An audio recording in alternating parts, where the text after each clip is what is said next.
c'est un coin où je suis vraiment beaucoup venue. Je venais lire quand j'étais enfant. Qui plus est, le théâtre Boulimie a été fondé par un de mes camarades d'études, Lova Golovčiner. Et quelque part, c'était un peu comme un prolongement de nos études. Moi je crois que c'est, écoute, tu m'as proposé l'endroit l'autre jour, après cette balade qu'on a fait dans Lausanne, on est monté à la cathédrale, redescendu. Puis c'est vrai que là je crois que tu avais déjà eu comme idée le théâtre Boulimie, et puis c'est vrai qu'en arrivant, moi je me suis dit, bah, c'est vrai que pourquoi pas.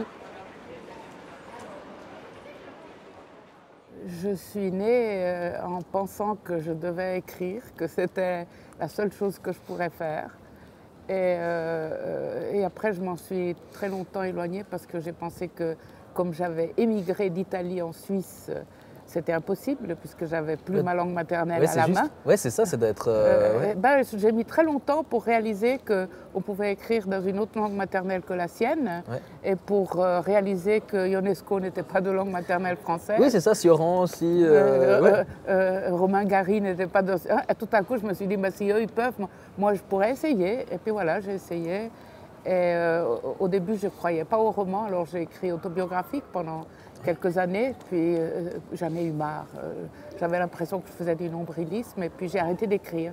Et puis après, peut-être 10 ans après, complètement par hasard, je me suis retrouvée en train de développer un scénario qui finalement n'a pas fonctionné comme scénario, et quelqu'un m'a dit, tu devrais faire un roman. Puis j'ai essayé, puis ça a marché. Ça a donné Station Victoria, et puis à partir de là, j'ai écrit. Ouais, mais en fait, ça, je savais pas, même dans nos autres entretiens, qu'il y avait vraiment ces deux phases autobiographiques, puis vraiment roman. Moi, j'ai l'impression que c'est deux vies différentes.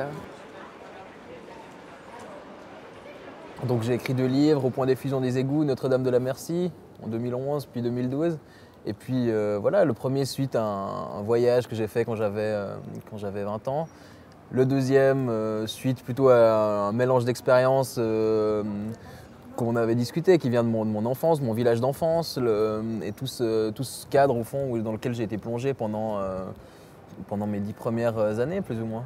Moi, j'ai bien aimé, c'est pour ça que j'ai voulu faire avec toi, parce que j'ai bien aimé ce livre, Notre-Dame de la Merci.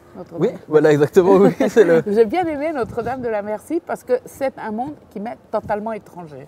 Oui, C'est quelque chose où je pars dans un voyage que moi, j'aurais jamais fait. Alors, c'est à quoi servent les livres, n'est-ce pas? Oui, c'est ça, c'est aussi de découvrir autre chose. Moi, c'est vrai que c'est aussi ce qui m'a fait plaisir, parce que c'est vrai que moi, tout ce qui est...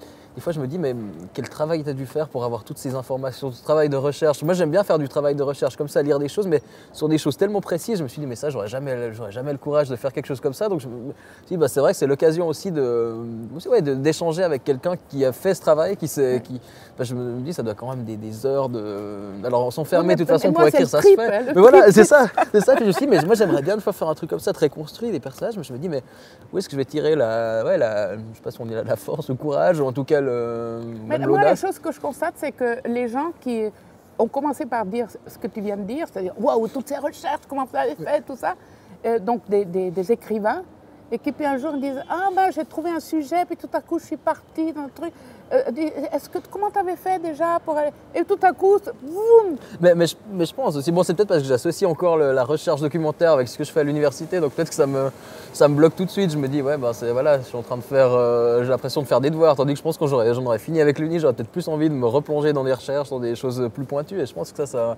Et puis bon, je pense que c'est aussi une nécessité qui vient comme ça. L'uni, c'est une très bonne école, parce que à chercher, j'ai appris à l'uni. Mais je pense, oui, c'est vrai que en étudiant l'histoire. Bah oui, c'est ça, je pense que c'est quand même... je pense que pour ça, c'est des bonnes bases. Et puis c'est vrai que je pense que j'attends d'avoir la nécessité de devoir faire quelque chose, peut-être que j'aurai en effet cette envie tout d'un coup, puis je pense que l'envie sera plus forte que tout, et je me serais pas arrêté, enfin, me connaissant, je pense que je serais pas arrêté par des problèmes de flemmardise ou de tir au flanc. Mais non, mais une fois que tu as envie, il y a c'est ça, après il n'y a plus de... Voilà, ouais.